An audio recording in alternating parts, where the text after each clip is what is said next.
All right, friends, we need to talk because if you're thinking about buying a home in Bend in 2026, you've probably already Googled this exact question.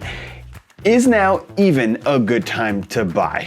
And the problem is that every answer that you find online is either generic, fear-driven, or written by someone who has clearly never been to Bend and still thinks that we ride horses to Costco. So today, I'm gonna give you the real story, the local story, the Bend story.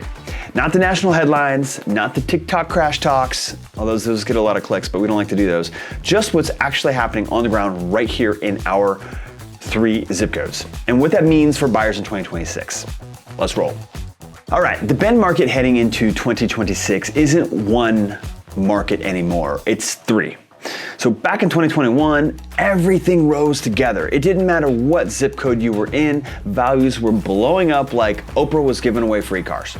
But over the past few years, we've shifted into what I'd call more of a 3-speed market. Now, the 3 primary zip codes in Bend are 97701, 02, and 03. So in 97701, the market has been flat for nearly 3 years. No real decline, no real rise, just kind of holding steady. And that's primarily the northeast side of town.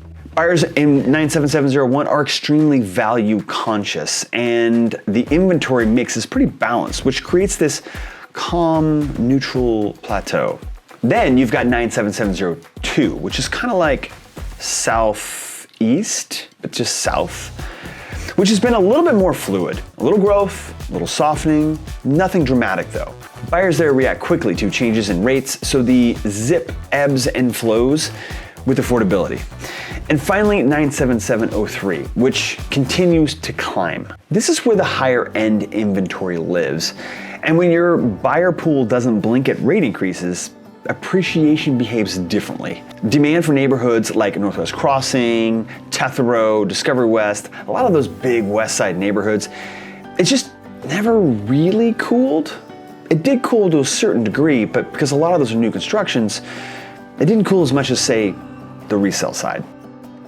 So all in all, we're talking about different buyers, different budgets, and different market behavior.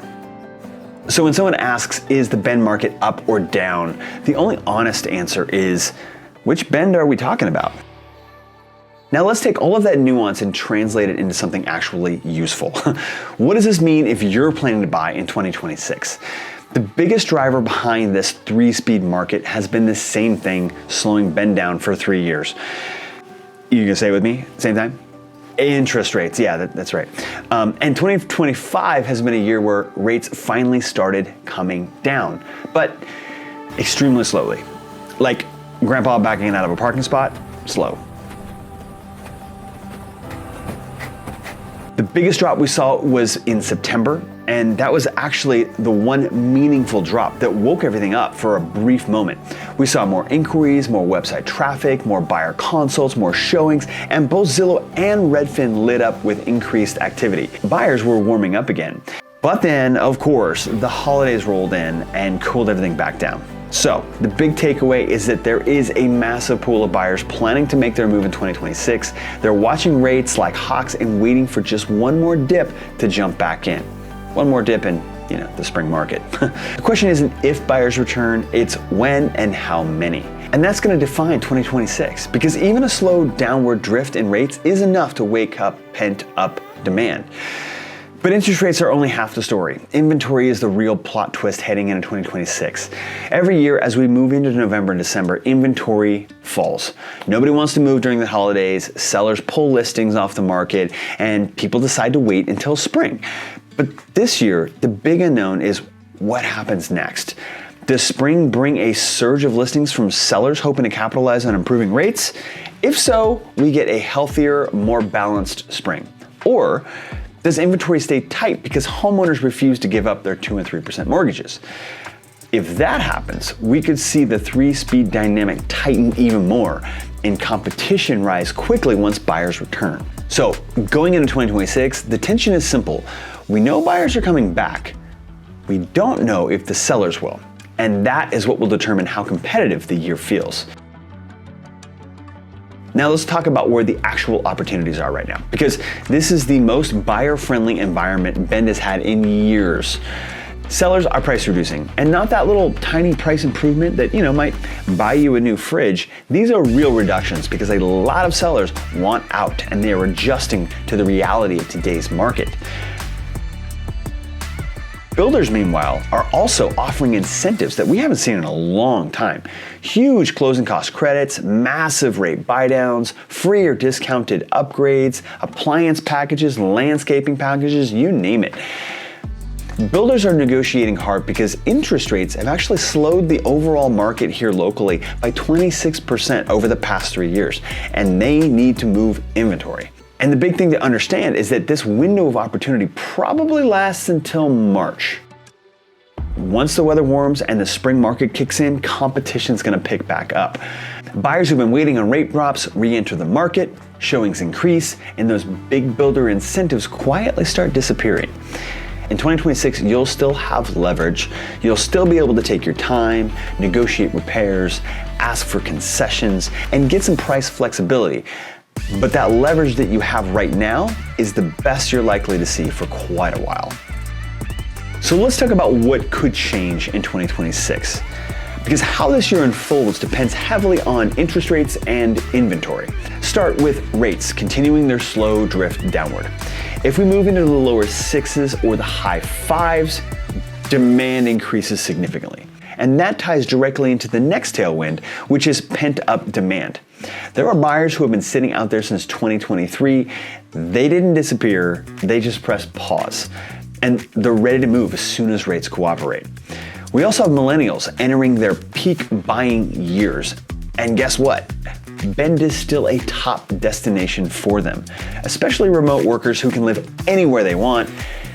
And then, of course, there's the long-term reality that Bend still has a persistent housing shortage. True stories. The next UGB expansion won't meaningfully impact inventory until closer to 2030, so long-term upward pressure on prices remains. On the flip side, we do have risks, things that could slow the year down. Rates could stall or go back up, and if that happens, buyers are gonna pause again. We could see too much spring inventory if sellers all jump in at once, which could temporarily flatten appreciation. Broader economic uncertainty, election fallout, job market shifts, global instability, AI stuff, these could all make buyers cautious. And then affordability pressures remain real, especially in the 97701 and 02 zip codes where buyers are more price sensitive and depend more heavily on interest rates. And then we also have the wildcards. These are the curveballs that the market loves to throw just when we think we figured things out, right? So if rates suddenly drop faster than expected, competition can heat up overnight, and then we're back to multiple offers by summer. If a mid-sized company relocates here or expands, or a few hundred jobs could turn into a few hundred buyers and reshape demand quickly. Builders could also pull back on new starts, which could tighten late 2026 inventory significantly. All because this is Oregon. And because this is Oregon, legislative curveballs are always possible. Zoning changes, we've heard a lot about that recently, density mandates, housing policy surprises, you know the drill. So let's actually answer the question. Is Bend a good place to buy in 2026? Yes. But not because prices are low or rates are perfect or the process is easy. It's because Bend remains a fundamentally supply-constrained, high-demand market with long-term stability. And the dynamics heading into 2026 give buyers more options and more leverage than usual. That's important. Buying now or early next year puts you ahead of the competition that will return when rates dip further. If you're planning to live here long-term or invest long-term, 2026 is a smart year. If you're trying to time that exact bottom of the market, well, let me know how your crypto's doing. You don't time Bend. you plan Bend. Hey guys, thanks so much for hanging out with me today. I hope this gave you a clearer picture of what's actually going on in Bend and what 2026 is shaping up to look like. If you found this helpful, hit that like button. It really does help us reach more people like yourself. And if you want more videos about everything in Central Oregon, from recreation to real estate, hit that subscribe button. And of course, if you or somebody you know is thinking about buying or selling here in the area, my team and I would love to be your local real estate resource of choice. You can reach out to us at crownrealestate.com or stock our contact information down below. Thanks so much for watching, and we will see you over in the next video.